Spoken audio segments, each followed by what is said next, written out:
السلام علیکم ورحمۃ اللہ وبرکاتہ۔ آج ہم سیکھیں گے حروف عطف یعنی جملوں اور الفاظ کو جوڑنے کا فن۔ عطف کا مطلب ہے دو یا زیادہ چیزوں کو ایک ساتھ لانا، چاہے وہ الفاظ ہوں یا پورے جملے۔ مثلا احمد اور بلال آئے، اب آنے کے حکم کے اندر لفظ اور احمد اور بلال کو شامل کر رہا ہے اور ان کو جوڑ رہا ہے۔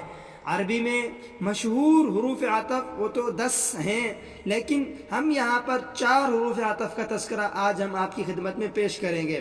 نمبر 1 واو، معنی ہے اور، ایک ساتھ ذکر کرنے کے لیے یا ساتھ ساتھ ہونے کو بیان کرنے کے لیے آتا ہے۔ فا، اس کا معنی ہے پس، فوراً بات کا عمل بتانے کے لیے آتا ہے۔ مطلب یہ ہے فا سے پہلے والا وہ ایک مرتبہ ہوا، فوراً بعد فا کے بعد والا جو لفظ ہے اس کا عمل واقع ہوا۔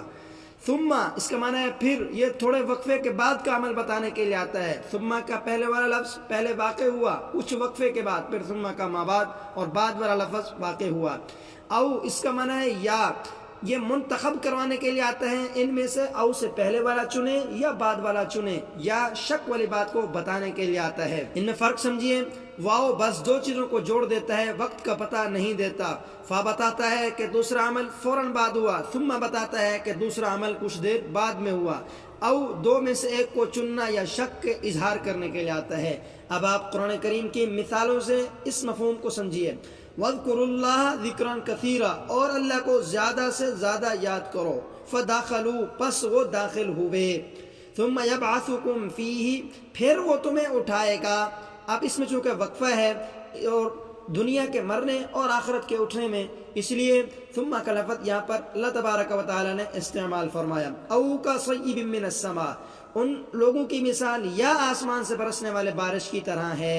یاد رکھیں ترجمہ کرتے وقت واو، فا، ثم، او کا اصل ربط اور وقت کا انداز محفوظ رکھنا ضروری ہے، ورنہ جملے کا مفہوم بدل سکتا ہے۔ اب آپ اپنی یہ مثال حل کیجئے، مشق پوری کیجئے۔ جا زید و عمر کا ترجمہ کریں، قرآن سے ثم والا ایک جملہ تلاش کیجئے، اپنی زبان میں او والا ایک جملہ بنائیں اور اس کا ترجمہ کریں۔ اللہ پاک یہ صلاحیت دین کے لیے قبول کرنے کی، استعمال کرنے کی توفیق عطا